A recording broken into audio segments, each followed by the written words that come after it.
بعد الموت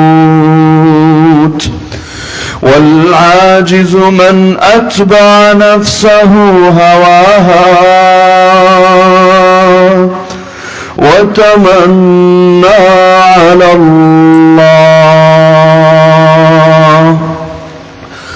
آمنت بالله صدق الله العلي العظيم وبلغنا رسوله النبي الكريم. বিলের পর আত্মারপাড়া জামে মসজিদ হাজীপুর কোলাউড়া মৌলভীবাজারের উদ্যোগে আয়োজিত আজকের এই তাফসীরুল কোরআন মাহফিলের সম্মানিত সভাপতি ও আয়োজক বৃন্দ, উপস্থিত আমার শ্রোতা ওয়াজিবুল ইহতিরাম হযরত উলামায়ে কেরাম, এলাকার গণ্যমান্য মুরব্বীগণ, স্থানীয় এবং দূর দূরান্ত থেকে আগত দিন দরদি কোরআন প্রেমী প্রিয় তাওহীদি জনতা এবং পর্দার আড়ালে থাকা মা ও বোনেরা, দিনের বেলা প্রচন্ড গরমের কষ্ট হয়তো করছেন আপনারা। দোয়া করে রব্বুল আলামিন দুনিয়ার এই কষ্টের বদৌলতে আখিরাতের কষ্টকে চিরতরে মাফ করে দিন। এখানে উপস্থিত প্রত্যেকের নাম জাহান্নামের তালিকা থেকে কেটে জান্নাতের তালিকায় লিখে দিন।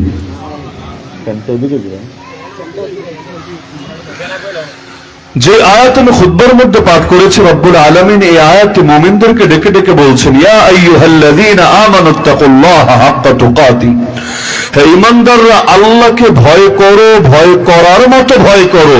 ওয়ালা তামুতুন্না ইল্লা ওয়া আনতুম মুসলিমুন, প্রকৃত মুসলমান না হয়ে মরো না। খবরদার, প্রকৃত মুসলমান আগে হবা, তারপর মরবা, প্রকৃত মুসলমান হওয়া ছাড়া মরবা না। তো দুটো আদেশ। এক নম্বর আদেশ হলো আল্লাহর ব্যাপারে তাকওয়া অর্জন করতে হবে, আল্লাহকে ভয় করতে হবে যেমনটা ভয় করা উচিত। আর দুই নম্বর আদর্শ, মরা যাবে না, মরতে চাইলে আগে খাঁটি মুসলমান হয়ে নিতে হবে, তারপর মরতে হবে। শেষটা থেকে আগে শুরু করি। মরা কি আমাদের হাতে? আমরা চাইলেও মরতে পারি না, চাইলেও বাঁচতে পারি না। যে বাঁচতে চায় তারও মরতে হয়, যে মরতে চায় দেখা যায় তাকেও দীর্ঘকাল বাঁচতে হয়। হায়াত আর মৌত একজনের হাতেই, নাম তার খালিদ ইবনুল ওয়ালিদ রাদিয়াল্লাহু আনহু, আল্লাহ নবীর বিখ্যাত সাহাবী, যাকে আল্লাহ নবী নামে দিয়েছেন সাইফুম মিন সুয়ুফিল্লাহ, আল্লাহর তরবারি। সে আল্লাহর তরবারি সারাটা জীবন কাটালেন যুদ্ধের ময়দানে, জিহাদের ময়দানে। কিন্তু মৃত্যু হলো স্বাভাবিক মানুষের মতো নরমাল মৃত্যু, স্বাভাবিক বিছানায়। মৃত্যুর সময় আফসোস করে গেলেন, হায় আল্লাহ, আমার এই হাতের উপর, আমার এই কোলের উপর তোমার কত বান্দা মাথা রেখে শেষ নিঃশ্বাস ত্যাগ করলো, শাহাদাতের অমীয় সুধা পান করলো, আর শেষমেশ কিনা আমাকেই স্বাভাবিক মরণ মরতে হলো, শহীদ হওয়ার তৌফিক নসিবে জুটলো না। এমনকি সুলতান সালাহুদ্দিন আইয়ুবী রাহমাতুল্লাহি আলাইহি, নাম হয়তো সকলেই শুনেছেন। মরে যায় কেন বাবা? সুলতান সালাহুদ্দিন আইয়ুবী রাহমাতুল্লাহি আলাইহি এত পরিমাণ যুদ্ধে সময় দিয়েছেন, জীবনে একটাবার হজও করতে পারেন নাই। তার ইচ্ছা ছিল মসজিদ আকসা যেদিন স্বাধীন হবেন এর পরের মৌসুমে তিনি আল্লাহর ঘরে হজের উদ্দেশ্যে চলে যাবেন। এই মসজিদ আকসা স্বাধীন করার জন্য তাকে এত পরিমাণ লড়াই করতে হয়েছে, একটা মাস, একটা সপ্তাহ, একটা দিনও তিনি ফ্রি হতে পারেন নাই। পুরো টাইমই তাকে এই ঝামেলায় কাটিয়ে দিতে হয়েছিল। দিলে বড় স্বপ্ন ছিল যেদিন মসজিদ আকসা স্বাধীন হবে আল্লাহর ঘরে তিনি পরের মৌসুমে রওনা করবেন। প্রত্যেক বছর হাজীদেরকে নিজে এগিয়ে গিয়ে বিদায় জানিয়ে আসতেন, তাদের কাছে কেঁদে কেটে দোয়া চাইতেন যে দোয়া করো যাতে আল্লাহ আমাকে জলদি জলদি বাইতুল্লাহর মেহমান হওয়ার তৌফিক দান করেন। এবং রাসূলুল্লাহ সাল্লাল্লাহু আলাইহি ওয়াসাল্লামের রওজায়ে আতহারে গিয়ে সালাত এবং সালামি শুধু না, বরঞ্চ বাইতুল মাকদিস বিজয়ের সুসংবাদও শুনিয়ে আসার তৌফিক দান করেন। আবার যখন হাজীরা ফিরে আসতেন, খুব কান্নাকাটি করে চোখের পানি ফেলে ফেলে তাদেরকে রিসিভ করতেন, স্বপ্ন দেখতেন আগামী বছর তিনিও হয়তো বাইতুল্লাহর মেহমান হতে পারবেন। এভাবে যেতে যেতে অবশেষে মসজিদে আকসা তো স্বাধীন হলো, ক্রুসেডারদের হাত থেকে তো মুক্ত হলো, কিন্তু এরপর আর হজে যাওয়া হলো না। হঠাৎ করে এই অল্প বয়সী, তখনও 60 হয় নাই তার বয়স, এর আগেই এমন অসুস্থ হয়ে বিছানায় লুটিয়ে পড়লেন, আর কোনোদিন সুস্থ হলেন না।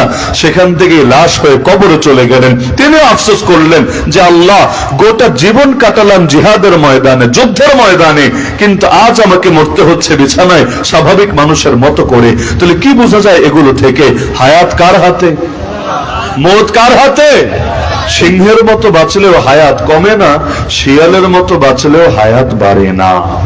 অনেকে ভাবে আল্লাহর কথা না বললে, আল্লাহর দ্বীনের পথে না চললে হায়াত মনে হয় বেড়ে যাবে। বাংলাদেশে জাননেওয়ালা মানুষের অভাব নাই, বহুত লোকই জানে, কিন্তু অভাব দুই জায়গায়। এক নম্বরে মাননেওয়ালার অভাব, আর দুই নম্বরে বলনেওয়ালার অভাব। জানে, আরে যেই কথা বক্তা বলে এই কথা শ্রোতা হয়তো আরো 10 বছর আগ থেকেই জানি, কিন্তু যিনি বলেন তিনি বলতে ভয় না পেলেও অনেকে শুনতে গিয়ে পর্যন্ত ভয় পেয়ে যায়। হায় রে, কি কথা হুজুর বলছে, মনে হয় হুজুরের হায়াত কমে যাবে, মনে হয় হুজুরের জীবনটা জেলে জেলে কেটে যাবে। অথচ পাগল জানে না, কপালে যদি জেল লেখা না থাকে, পৃথিবীর সবাই মিলে চেষ্টা করেও জেলের ভাত খাওয়াতে পারবে না। আর কপালে যদি জেলের ভাত লেখা থাকে, হক কথা না বললেও জেলে না গিয়ে থাকতে পারবে না। চুরির মামলা নিয়ে, জিনার মামলা নিয়ে, মিথ্যা মামলা নিয়ে হলেও তাকে জেলে যেতে হবেই হবে, কারণ কপালের লেখা যায় না খণ্ডন করা। এজন্য আল্লাহ রাসূল বলেন, মা আসাবাকা লাম ইয়াকুন লিউখতিআকা, যেই মুসিবত তোমার উপর এসেছে এটা মিস হওয়ার কোনো কথা ছিল না। ওমা আখতাআকা, আর যেটা আসে নাই, লাম ইয়াকুন লিউসিবাকা, সেটা আসারও কোনো কথা ছিল না। কোন বুলেটের গায়ে যদি আপনার নাম লেখা না থাকে, আপনি যদি জিহাদের ময়দানে সারা জীবন কাটিয়ে দেন, হাজার হাজার বুলেট কাফেররা আপনার দিকে ছুটতে থাকে, আল্লাহর কসম করে বলি সব বুলেট বৃথা যাবে, একটা বুলেটও পারবে না আপনার প্রাণ হরণ করতে। প্রাণ হরণ হবে সেদিন যেদিন আল্লাহর ফয়সালা আসবে। কোরআন বলছে, ইযা জাআ আজালুহুম, যখন মৃত্যুর সময় আসবে, লা ইস্তাখিরুনা সাআতাও ওয়া লা ইস্তাকদিমুন, এক মুহূর্ত আগাবেও না, এক মুহূর্ত পেছাবেও না। আমাদের মতো যারা ভেবে আছি মরার আগে তওবা করে নিব, তওবা করার জন্য আজরাইল আলাদা করে 1 মিনিট সময়ও দেবে না। তো আল্লাহ বলে দিলেন যে মুসলমান না হয়ে মরবা না। এখন চিন্তার বিষয়, মরা আমার হাতেও না, আপনার হাতেও না। তাহলে প্রকৃত মুসলমান না হয়ে মরো না, এ কথার মানে কি? মানে তো এটাই, অল টাইম প্রকৃত মুসলমান হয়ে থাইকো, যাতে করে যখনই মরণ আসে, মরণটা খাঁটি ঈমানের সাথে, খাঁটি ইসলামের সাথেই হয়। এমন যাতে না হয় মরার সময় আফসোস নিয়ে মরতে হয়। কি আফসোস? কোরআনে আছে, লাউলা আখারতানি ইলা আজালিন করিব ফাআসাদদাক ওয়া আকুম মিনাস সালিহিন। আল্লাহ আরেকটু সময় দিতা, লম্বা সময়ের দরকার নেই, সামান্য একটু সময় দিতা, আমি এই সময়ের মধ্যে নিজেকে শুধরে নিতাম। ফাআসাদদাকার 2 অনুবাদ করা যায়। এক অনুবাদ হলো নিজেকে পরিশুদ্ধ করে নিতাম, আর এক অনুবাদ হলো কিছু দান সদকা করে আসতাম। ওয়া আকুম মিনাস সালিহিন, এবং অবশ্যই আমি নেককারদের অন্তর্ভুক্ত হয়ে যেতাম। কারণ মরণের ফেরেশতা যখন সামনে আসে, কোন নাস্তিকও নাস্তিক থাকে না, কোন বেঈমানও বেঈমান থাকে না, কোন কাফেরও কাফের থাকে না। সবার তখন বুঝে আসে, আরে সবাই তো সবাই, ফেরাউনও পর্যন্ত কালেমা পড়তে শুরু করে। জানেন না সবাই ঘটনা? ফেরাউনও ডোবার সময় ঈমানের কথা বলেছিল নাকি বলে নাই? বলেছে। তো সময় যখন ফুরিয়ে যায়, বললেও লাভ নাই, বুঝলেও লাভ নাই। যেদিন পশ্চিম দিক থেকে সূর্য উঠবে, সেদিন আর কেউ ঈমান না এনে বসে থাকবে না। এই চোখের সামনে দেখার পর তখন গণহারে তখন অনেকে ঈমানের ঘোষণা দিতে চাইবে, কিন্তু কোরআন বলে দিচ্ছে, তখন রবের নিদর্শন চলে আসার পর কোন ব্যক্তিকে তার ঈমান কোনই উপকারে আসবে না। আগে যারা ঈমান এনেছে সেটা তো গ্রহণযোগ্য থাকবে, তো নতুন করে যারা আনবে 1 পয়সা দামও থাকবে না। তাহলে মৃত্যু যদি ঘনিয়ে আসে, সময় দেওয়া হবে? আরে সময় দেওয়া হবে? হবে না। তাহলে প্রকৃত মুসলমান না হয়ে মরো না, তার মানে হলো অল টাইম মরার জন্য রেডি থাকতে হবে। হাজীপুরের সব মুসলমানদেরকে আমি শুধু বলি, একটা জিনিসই যদি সারা জীবন করতে পারেন, আপনি আল্লাহওয়ালা হওয়ার পথে, আল্লাহর বন্ধু হওয়ার পথে দ্বিতীয় কোনো বাধাও থাকবে না, দ্বিতীয় কোনো ওষুধও লাগবে না। একটা ওষুধই যথেষ্ট, একটা ওষুধই যথেষ্ট। সেটার নাম হলো আপনি প্রতিটা মুহূর্তে মরার জন্য রেডি থাকবেন, প্রতিটা মুহূর্তে তওবা করে প্রস্তুত থাকবেন। এমন যাতে না হয় যে এই মুহূর্তে যদি মালাকুল মাউত আসে তবুও টেনশন নাই যে আবার তওবা করার জন্য টাইম লাগবে, আবার আফসোস থেকে যাবে। All time ready. এই মুহূর্তে আজরাইল আসলো, লাব্বাইক আল্লাহুম্মা লাব্বাইক, হে আল্লাহ আমি রেডি, আমি হাজির। এই অবস্থায় যদি দিন কাটাতে পারেন, আপনি আল্লাহর বন্ধু হয়ে গেছেন। তাহলে আল্লাহর বন্ধু হওয়ার জন্য এই ওষুধটা সারা জীবন মনে রাখবেন। সময় যেহেতু কম, লম্বা চওড়া আলোচনায় আমি যাব না, কিন্তু যেই ওষুধটার কথা বললাম এই কোরআনের আয়াত থেকে, তোমরা মুসলমান না হয়ে মরবা না, এই আয়াতের দাবি হলো অল টাইম মানুষ প্রকৃত মুসলমান হয়ে মরার জন্য রেডি থাকবে। পাপ কি হবে না? পাপ তো মানুষ হিসাবে হবেই। পাপ আবার হয় না কার দ্বারা? নবীরা মাসুম, আল্লাহ তাআলা তাদেরকে নিজে হেফাজত করেন। নবী ছাড়া কেউ মাসুম না। সুতরাং সুতরাং নবী ছাড়া কেউ নিজের ব্যাপারে গ্যারান্টি দিতে পারবে না আমার দ্বারা পাপ হবে না। বরঞ্চ আল্লাহ কোরআনে বলেছেন প্রকৃত মুমিনের বৈশিষ্ট্য হলো পাপ যদি হয়েও যায়, পাপ হতে দেরি, আল্লাহকে স্মরণ করে তওবা করতে দেরি না। পাপ হবে কিন্তু পাপ হওয়ার পর তওবা বিলম্বিত হবে না। ওয়াল্লাযীনা ইযা ফাআলু ফাহিশা আও যালামু আনফুসাহুম যাকারুল্লাহ ফাস্তাগফিরু লিযুনুবিহিম। কোরআন বলছে প্রকৃত মুমিন তারা যারা কোনো অন্যায় কাজ করে ফেললে বা নিজেদের উপর জুলুম করে ফেললে সঙ্গে সঙ্গে আল্লাহর কথা মনে পড়ে। আল্লাহর কথা মনে পড়ে কেন বলা হচ্ছে? কারণ যার দিলে আল্লাহ নাই ও পাপ করার পর আল্লাহর কথা মনে পড়ে না। যার দিলে আল্লাহ আছে সে পাপ করা শেষ হলেও আল্লাহকে মনে পড়বেই পড়বে। মনে পড়ার পর আর স্থির থাকবে না, সঙ্গে সঙ্গে অনুতপ্ত হয়ে, অনুসূচিত হয়ে, লজ্জিত হয়ে আল্লাহর কাছে বিনয়ের সাথে ক্ষমা প্রার্থনা করবে। কোরআন বলছে ওমা ইয়াগফিরু যুনুবা ইল্লাল্লাহ, কে আছে যে আল্লাহ ছাড়া আর কে আছে যে ক্ষমা করতে পারে? ওয়ালাম ইউসিরু আলা মা ফাআলু হুম ইয়ালামুন, আর জেনে বুঝে এই পাপ দ্বিতীয়বার করবে না, পাপের উপর অটল আর অবিচল থাকবে না। তওবা মানেই হলো অনুতপ্ত হওয়া, লজ্জিত হওয়া। মুখ দিয়ে কি বললো না বললো বিষয় না। বোবা যদি হয়, বোবা নাই সমাজে, আস্তাগফিরুল্লাহ বলবে কিভাবে? তওবা মানে যদি হয় মুখ দিয়ে খেলে আস্তাগফিরুল্লাহ আস্তাগফিরুল্লাহ আস্তাগফিরুল্লাহ বলা, তো বোবার তওবার দরজা বন্ধ। তওবার মূল সম্পর্ক জবানের সাথে না, তওবার মূল সম্পর্ক দিলের সাথে। বান্দা অতীতে যা করেছে এ ব্যাপারে লজ্জিত, আগামীতে করবে না এই মর্মে আল্লাহর সঙ্গে ওয়াদাবদ্ধ, প্রতিজ্ঞাবদ্ধ, এবং আল্লাহর কাছে অতীতেরটা যেন মাফ করে দেন এজন্য ক্ষমা প্রার্থনা করছে। ব্যাস এটাই তওবা। এখন যে ভাষাই করুক, যেভাবেই করুক। যেমন অনেক সুন্দর একটা তওবা আমরা নামাজের মধ্যে করি। দোয়া মাসুরা পড়েন না আপনারা? দোয়া মাসুরে যে সুন্দর বাক্যে আমরা তওবা করি, এরকম সুন্দর বাক্য আর হয় নাকি? আল্লাহুম্মা ইন্নী যালামতু নাফসি যুলমান কাসীরা, হে আল্লাহ নিজের উপর অনেক বেশি জুলুম করে ফেলেছি, অনেক বেশি অন্যায় করে ফেলেছি। এরপর বলতে বলতে তুমি ছাড়া কে আছো যে ক্ষমা করবে আমাকে? সুতরাং তোমার পক্ষ থেকে আমাকে মাগফিরাত এবং রহমত দান করো, কারণ তুমি ক্ষমাশীল, তুমি চিরদয়ালু। কেউ যদি দোয়া মাসুরা জেনে বুঝে অর্থের প্রতি খেয়াল রেখে রেখে পড়ে, আর গুনাহ মাফের জন্য আর আলাদা কিছু লাগবে না, নামাজ পড়বে আর জিন্দেগির গুনাহ এমনি মাফ হয়ে যাবে। কিন্তু আমাদের ঝামেলা হলো নামাজে কি যে পড়ি আর কি পড়ি না, বয়স হয়ে যায় 80 বছর, তা একবার জানার আগ্রহ জাগে না। অথচ বুঝে বলার না বুঝে বলার আবেগ কিন্তু একরকম হয় না। নামাজে কয়বার বলে আল্লাহু আকবার, আল্লাহু আকবার মানে কি তাই তো জানলাম না। অথচ আল্লাহু আকবার মানে যদি বুঝতাম যে আল্লাহ বড়, সবচাইতে বড়, যেই কয়বার বলতাম আল্লাহ বড়, সঙ্গে সঙ্গে দুনিয়া আমার অন্তরে মনে হতো আরে দুনিয়া ছোট, টাকা পয়সা ছোট, দুনিয়ার নেতা খেতা ছোট, বাতিল ছোট, সব ছোট। বড় বলতে কেউ যদি থাকে একমাত্র আল্লাহই হলেন বড়। সুতরাং বড় আর ছোট যদি সাংঘর্ষিক হয় যে আল্লাহরে রাখতে গিয়ে দুনিয়া ছাড়া লাগে, মুসলমান ছোটটাকে ছাড়বে, বড়টা ছাড়তে পারে না। তো আল্লাহু আকবার বলে ডেইলি কয়বার, তো কি যে বলে নিজেও জানে না। ইয়াকা নাবুদু ওয়া ইয়াকা নাস্তাঈন, প্রতিদিন তো প্রতি রাকাত নামাজে আমরা বলি, অথচ অর্থ কি? ন্যূনতম মাথায় কোনো আবেগই কাজ করে না। আরে ইয়াকা নাবুদু ওয়া ইয়াকা নাস্তাঈন যে বান্দা বলছে আল্লাহ একমাত্র তোমারই ইবাদত করি, একমাত্র তোমারই কাছে সাহায্য চাই, যেই মুখ দিয়ে বলছে একমাত্র তোমার ইবাদত করি, ওই মুখ দিয়ে আবার কিভাবে বাতিলের ইবাদতের ঘোষণা দেবে? আল্লাহর কাছে ডেইলি প্রতি রাকাত নামাজে হেদায়েতের দোয়া করছে, ইহদিনাস সিরাতাল মুস্তাকিম, ওই লোক আবার গোমরাহির ভেতর কিভাবে থাকবে? মূল কাহিনী হলো কি যে বলি জানার আগ্রহ কাজ করে না, এজন্য মন্ত্রের মতো লাগে, মন্ত্রের মতো বলে কিন্তু অন্তরে আলাদা আবেগই থাকে না। একটা উদাহরণ দিলে ভালো বুঝবেন। জানাজার নামাজ শেষ হলে, আপনাদের এলাকায় থাকতে পারে, আমার জানা নাই, বাংলাদেশের বহু জায়গায় আছে, জানাজার নামাজ শেষ হলে ইমামকে বলবে ইমাম সাহেব লাশ কবরে নামাবো, পরে লাশটা সামনে থাকতে থাকতে দোয়া করে দেন সবাইরে নিয়ে। বলে নাকি বলে না? বলে, গণহারে বলে। অথচ আল্লাহ নবী সাল্লাল্লাহু আলাইহি সাল্লামের গোটা জীবনী কেউ যদি পড়ে, সাহাবীদের সকলের জীবনী যদি পড়ে, তাবেঈদের সকলের জীবনী পড়ে, 4 ইমামের ফতোয়া পড়ে, কোন এক জায়গা থেকে একটা প্রমাণ দেখাতে পারবে না যে লাশ কবরে রাখার আগে জানাজার পরে আলাদা করে দোয়া করার কোন উদাহরণ আছে। তাহলে বলতে পারেন রাসূল করলেন না, সাহাবী না, তাবেঈ না, তাবে তাবেঈ না, ইমামরা বলেন নাই, মাযহাবে নাই, আসলো কোথা থেকে? এসেছে মূলত মূর্খতা থেকে। কোন মূর্খতা?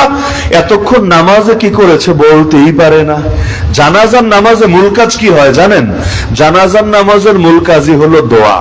জানাজার নামাজ বাকি 10টা নামাজের মতো না। বাকি 10টা নামাজের মতো হলে রুকু কই, সেজদা কই? অনেক নামাজের সাথে জানাজার পার্থক্য আছে। স্বাভাবিক নামাজে প্রথম কাতারে যে থাকে তার দাম বেশি নাকি শেষ কাতারে যে থাকে তার দাম বেশি? স্বাভাবিক নামাজে কোন কাতারের দাম বেশি? প্রথম কাতার। ফজর নামাজ, জোহর নামাজ, জুমার নামাজ, ঈদের নামাজ, যে যত সামনে দাঁড়াবে তার সওয়াব তত বেশি হবে, সবাই জানে। এমনকি এজন্য জুমার দিন প্রতিযোগিতা পর্যন্ত চলে অনেক জায়গায়। দেখা যায় 12:30 বাজার আগে ঢাকা শহরে বহু মসজিদ আছে, 12:30 বাজার আগে নিচতলা পুরো ব্লক।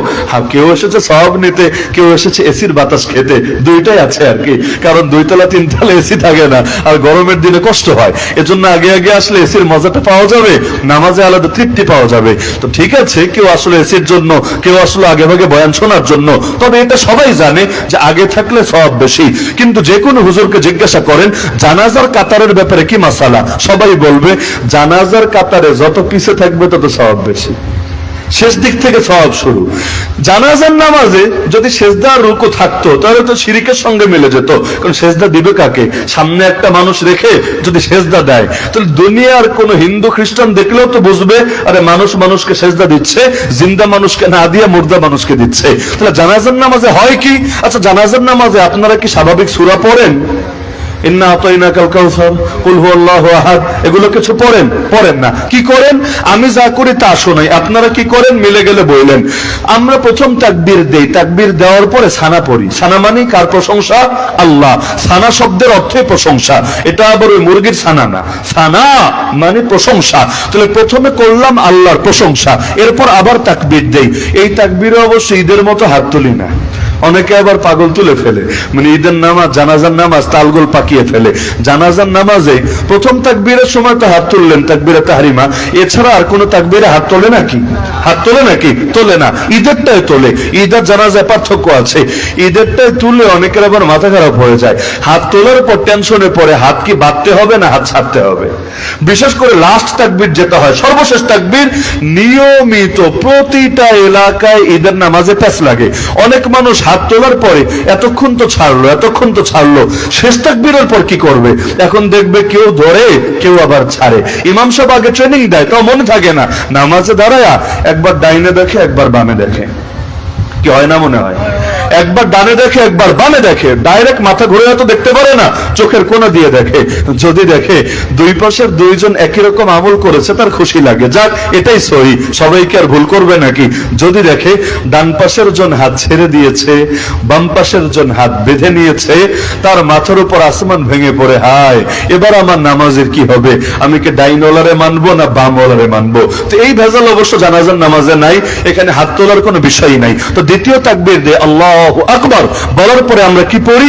দুরূদ শরীফ পড়ি। কোন দুরূদ? যেই দুরূদ নামাজের মধ্যে পড়ি, আল্লাহুম্মা সাল্লি আলা মুহাম্মদ। তো এই যে পুরো দুরূদটা যে আমরা পড়লাম, পড়ার পরে আরেকটা তাকবীর দেই, দেওয়ার পরে আমরা কি করি? দোয়া পড়ি, আল্লাহুম্মা গফির লিহাইয়িনা ওয়া মাইয়িতিনা ওয়া শাহিদিনা ওয়া গায়িবিনা ওয়া সাগীরিনা ওয়া কাবীরিনা, একেবারে শেষ পর্যন্ত। এমনকি যদি শিশু হয়, যদি পুরুষ হয়, যদি নারী হয়, এগুলোর জন্য আমরা আলাদা আলাদা করে দোয়া পড়ি। দোয়া পড়ার পরে আমরা আরেকটা তাকবীর দেই, চতুর্থ তাকবীর। চতুর্থ তাকবীর দিয়ে কিচ্ছু করি না, খালি সালামটা ফিরায় ফেলি। তাহলে পুরো নামাজের মধ্যে মূল কাহিনী কি জানেন? মূল কাহিনী হলো দোয়া। মূল কাহিনী কি? তাহলে বলবেন ও যে সানার দুরূদ পড়লো কেন? সানার দুরূদ পড়েছে দোয়া কবুল হওয়ার জন্য। কারণ দোয়া করার নিয়ম আছে, হাত তুইলে আল্লাহ এটা দাও, ওইটা দাও, ওইটা দাও, এটা সিস্টেম না। দোয়া করার নিয়ম হলো আগে আল্লাহর প্রশংসা করো, আল্লাহর প্রশংসা করো, এরপর নবীর শানে দুরূদ পড়ো, তারপর তোমার কি চাওয়ার আছে সেটা চাও। আল্লাহ তোমার দোয়া কবুল করবেনই করবেন, তোমার দোয়া ফিরাবেন না। দুনিয়ার নিয়মও এটা। স্ত্রী স্বামীর প্রথমে পাম মারে, আরে তুমি এরকম, তুমি সেই রকম, তুমি এই সুপুরুষ, তুমি এটা সেটা বহুত বলে। বলার পরে প্রশংসা পেয়ে জামাই যখন ফুলে বেলুনের মতো হয়ে যায়, তারপর বলে আমার আসলে কিছু টাকা লাগবে। হয় নাকি হয় না? সন্তানও বাবার সাথে অনেক সময় এরকম করে, সবাই বোঝে। পাম মেরে যদি কিছু বলা হয় আদায় করা সহজ হয়। অন্য লাইনে বুঝুক বা না বুঝুক, নেতার লাইনে ভালোই বোঝে। নেতার স্টেজে উঠা মনে করেন দরকার হলো, ধরেন মসজিদের একটা তলাই বাড়াবে, এইটাই দরকার, দিনই কাজই। এখন ডাইরেক্ট যদি বলে নেতা দিবে কি দিবে না, চিন্তার ব্যাপার আছে। প্রথমে কয়েকজন মিলে তেল মালিশ করে নিবে নেতারে। এই তেল সরিষার তেল না, এই তেল হলো কথার তেল আর কি। প্রথমে নেতারে বেলুনের মতো ফুলাতে ফুলাতে ফুলাতে ইয়া মোটা বানাবে, তারপর নেতারে বলবে আপনার মতো মহানুভব মানুষ যদি 100 বস্তা সিমেন্ট না দেয় এটা কি তার সামনে চলে?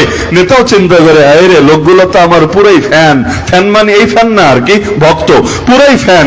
এরা যদি আমার কাছে একটা দাবি রাখে আর দাবিটা না মানি, জিনিসটা কেমন দেখা যায়? তো দুনিয়ার ক্ষেত্রে এই কথা, রব্বুল আলামিনের ক্ষেত্রে এই কথা। নিয়ম হলো ডাইরেক্ট দোয়া শুরু করা না, আগে আল্লাহর প্রশংসা করা। নামাজের মধ্যে এই কাজ করি কিভাবে? আলহামদুলিল্লাহ রাব্বিল আলামিন আর রহমানির রহিম মালিক ইয়াউমিদ্দিন, পুরোটাই প্রশংসা। ইয়াকা নাবুদু ওয়া ইয়াকা নাস্তাঈন, এটাও এক ধরনের প্রশংসা। এরপর শুরু করি দোয়া। আল্লাহ তোমার প্রশংসা তো করলাম, এবার তোমার কাছে চাই ইহদিনাস সিরাতাল মুস্তাকিম, হেদায়েত দিয়ে দাও, সরল পথের উপর থাকার তৌফিক দিয়ে দাও। তো জানাজার নামাজে প্রশংসা করলাম কেন, দুরূদ পড়লাম কেন? যাতে দোয়াটা কবুল হয়। কিসের দোয়া? ক্ষমার দোয়া। আল্লাহুম্মা গফির অর্থই হলো হে আল্লাহ ক্ষমা করে দেন। কাকে? শুধু যে মারা গেছে তাকে না, লিহাইয়িনা, আমরা যারা বেঁচে আছি আমাদেরকেও, অমাইয়িতিনা, যে মারা গেছে তাকেও। বলতে বলতে ছোট বড় নারী পুরুষ সবার নাম আছে দোয়ার ভেতরে। তাহলে মূল কাজ হলো দোয়া করা, দোয়া যাতে কবুল হয়, এজন্যই সানা, এজন্যই দুরূদ শরীফ। এখন সালাম ফিরানোর পর যদি আবার বলে হুজুর দোয়া করে দেন, প্রশ্ন তো আসবে এতক্ষণ কি করলাম?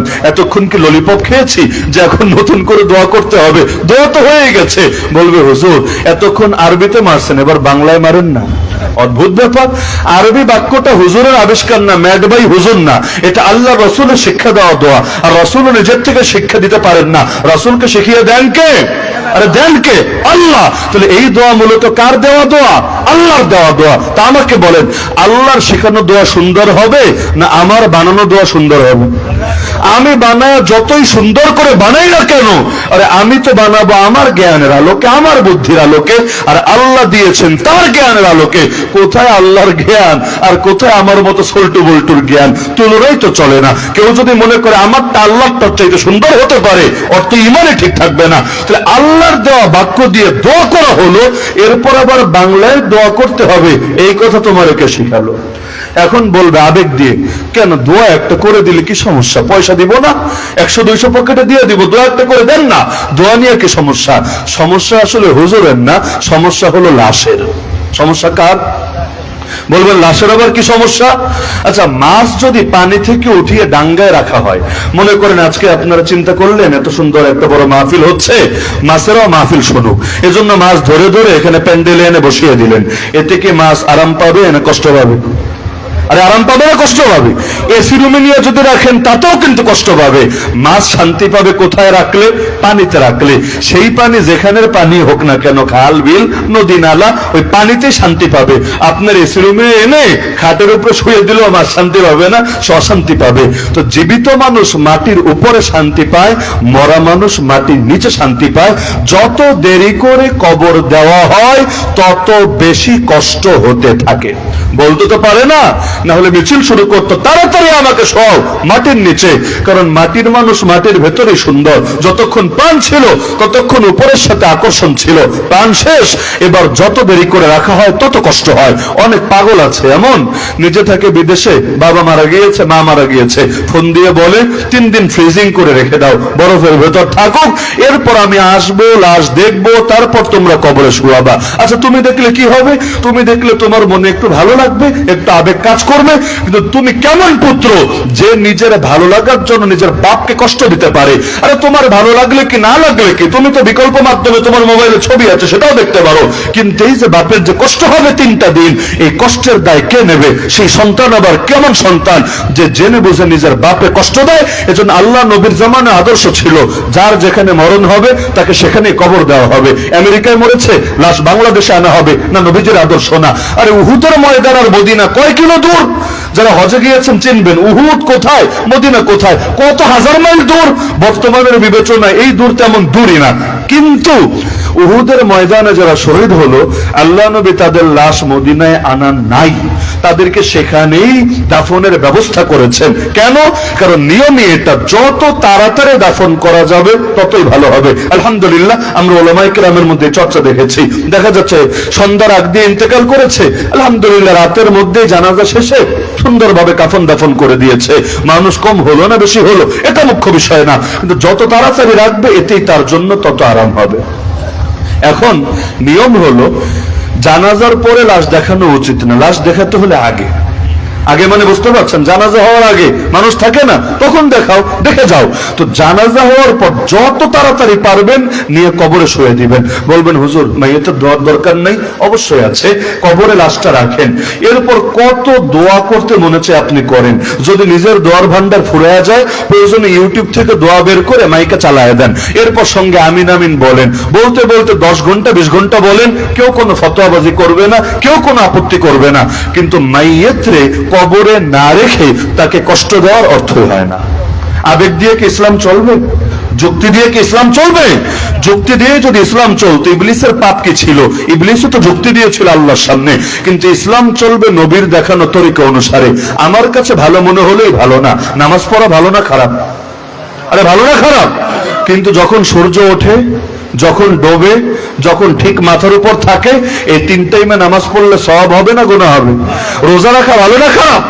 কিন্তু ঈদের দিন যদি রোজা রাখে, কোরবানির দিন যদি রোজা রাখে, সওয়াব হবে না গুনাহ হবে? তাহলে জিনিস ভালো হলেই হয় না, জায়গাটাও ভালো হওয়া লাগে, ক্ষেত্রটাও ভালো হওয়া লাগে। জিকির করা ভালো না খারাপ?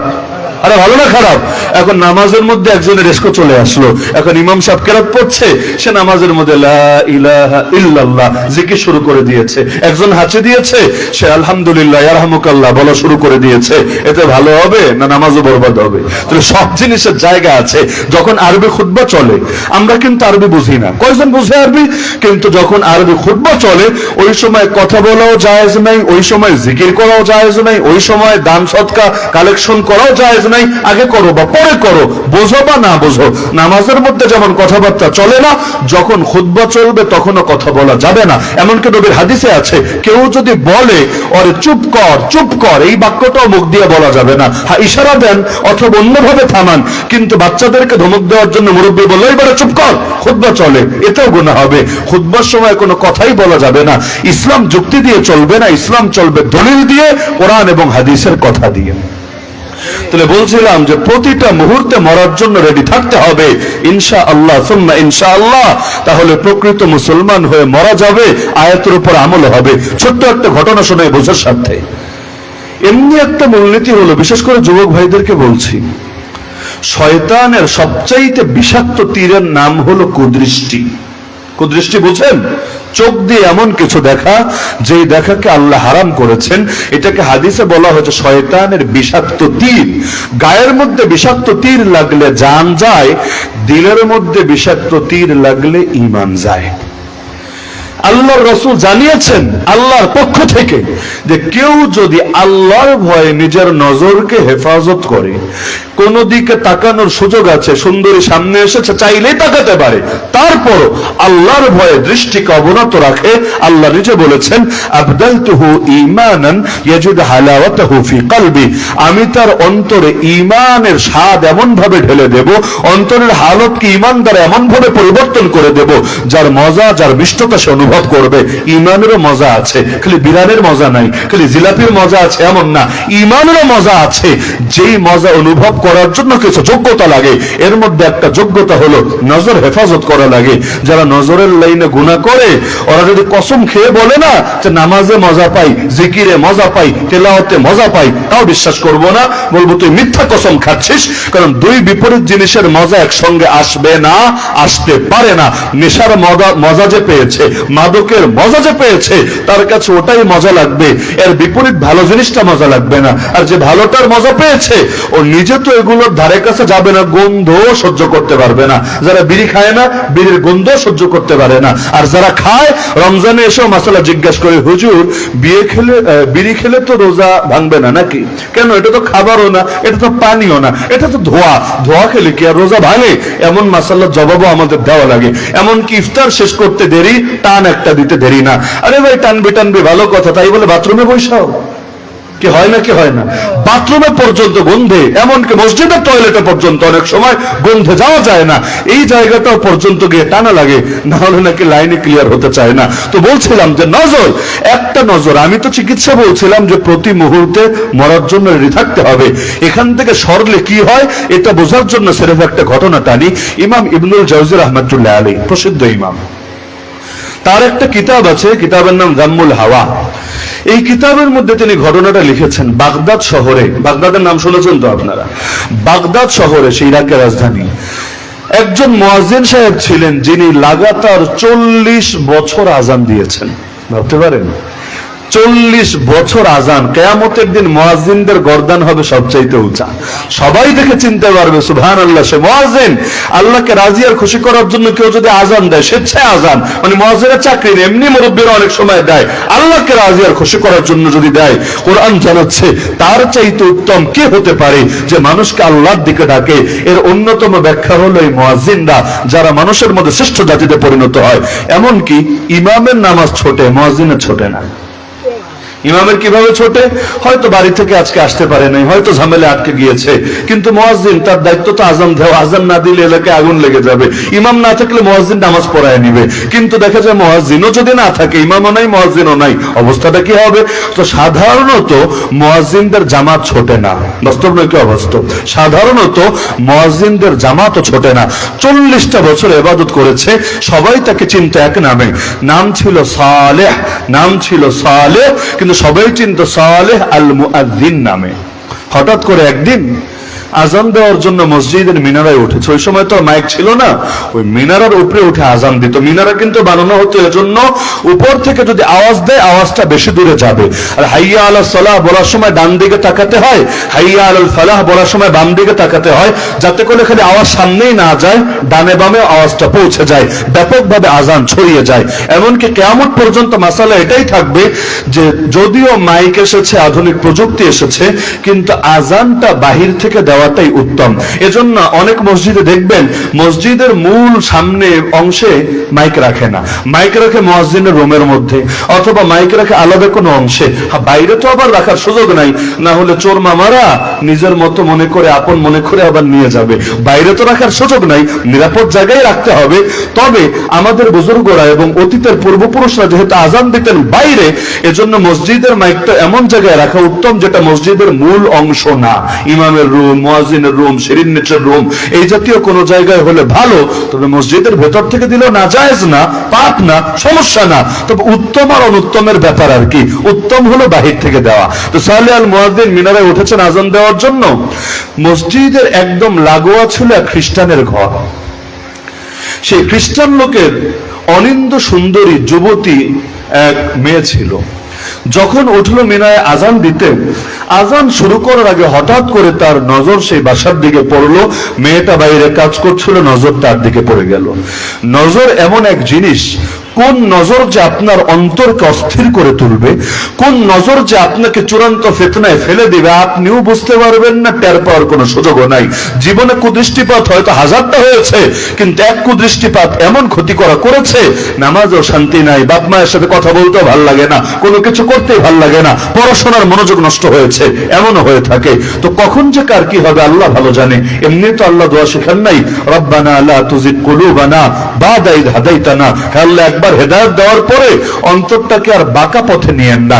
তার মানে অনেকের হেদায়েত পাওয়ার পরও অন্তর বাঁকা পথে চলে যায়। আল্লাহ আমাকে হেফাজত করুন, সবাই হেফাজত করুন। নজর যখন পড়লো, তার অন্তরের মধ্যে উথাল পাতাল শুরু হলো, নিজেকে স্থির রাখতে পারলেন না, আজান না দিয়েই মিনার থেকে নেমে গেলেন, ডাইরেক্ট সে বাসায় চলে গেলেন। এখন 40 বছর যদি খালি আজানই দেন, যদি বালেগ হওয়ার পরের দিন থেকেও আজান শুরু করেন, তাও মিনিমাম তার বয়স 52 থেকে 55 হয়ে যাওয়ার কথা, স্বাভাবিক যুক্তিতেই। তো তিনি হলেন মোটামুটি মুরব্বী টাইপের লোক, আবার হুজুর মানুষ। আর যার বাসায় গিয়েছে রূপসী মেয়ে, যুবতী মেয়ে, কুমারী মেয়ে, যার এখনো বিয়েই হয় নাই, তার মানে বয়সে তার অর্ধেকেরও কম। ডাইরেক্ট গিয়ে তিনি অফার দিচ্ছেন যে আমি তোমাকে দেখে তোমার উপর আসক্ত হয়ে পড়েছি, সুতরাং তোমার জন্য এখন করণীয়, ইচ্ছাই হোক অনিচ্ছাই হোক, আমার আবেদন পূরণ করতে হবে। যদি ইচ্ছায় পূরণ করো ভালো, নাহলে প্রয়োজনে আমি জোর করব, আমি তোমাকে বিয়ে করতে চাই, রাজি না হলে জোর করে আমার চাহিদা পূরণ করব। এখন খ্রিস্টান মেয়েও ভেবাচাকা খেয়ে গেল, একে তো অন্য ধর্মের লোক, তার মধ্যে সেটার জন্য মানসিকভাবে প্রস্তুত না, হঠাৎ করে বলছে। এখন কিভাবে কি করবে, সে তো কোনো কিছু জবাব পাচ্ছে না। আর বাসার মধ্যে তার বাপও ছিল না, বাপ বাইরে গিয়েছে, অন্য কেউ নেই যার কাছে সাহায্য প্রার্থনা করবে, কি করবে? এখন সে নিজেকে বাঁচানোর জন্য একটা যুক্তি দিল। উদ্দেশ্য যুক্তি দিয়ে নিজেরা মুক্ত করা, যুক্তি সে মানবে এটা না। সে বলল, আপনি এক ধর্মের লোক, আমি আর এক ধর্মের লোক, ধর্মের ব্যবধান আছে আমাদের মধ্যে। এখন আপনি যদি একদিন শুধু আপনার চাহিদা পূরণ করেন, বাকি সারা জীবন আমাকে কলঙ্ক বয়ে বেড়াতে হবে, আমার জীবনে বরবাদ হবে। আপনার মতো ভালো মানুষ যে কখনো কারো দিকে দৃষ্টিপাত করেন, এমন মানুষের সাথে আমার সারা জীবন কাটাতেও কোনো দ্বিধা নাই, তবে সেটা ধর্মীয় মাধ্যমে, বৈবাহের মাধ্যমেই তো হতে হবে, এভাবে আমি পারবো না। হ্যাঁ, এখন আপনি যদি আপনার ধর্ম ত্যাগ করে খ্রিস্টান হন, আমি চিন্তা করতে পারি, কারণ আমি কোনো মূল্যেই আমার ধর্ম ত্যাগ করতে পারবো না। ইমাম ইবনুল জাওজি রাহমাতুল্লাহ লিখছেন তার কিতাবে, এই প্রস্তাব শুনেও মানে অন্তরে যখন মোহর পড়ে যায়, মানুষ এমন অনেক কিছু করে বসে যেটা সুস্থ মস্তিষ্কে সে করবে, এটা অন্যরা ভাবতেও পারে না। সঙ্গে সঙ্গে সে বলল, আমি মুহাম্মদ সাল্লাল্লাহু আলাইহি ওয়াসাল্লামের আনিত ইসলাম ত্যাগ করলাম, আর নবী ঈসা আলাইহিস সালামের আনিত খ্রিস্ট ধর্ম গ্রহণ করলাম। নাউযুবিল্লাহ। মেয়েটা বলছে, হতে পারে এটা আপনার ভাব, আপনার কৌশল, আপনি আপনার চাহিদা পূরণ করার পর আবার পল্টি মারবেন, বলবেন এমন কিছু তো বলিই নাই, এটা ভুয়া, আমার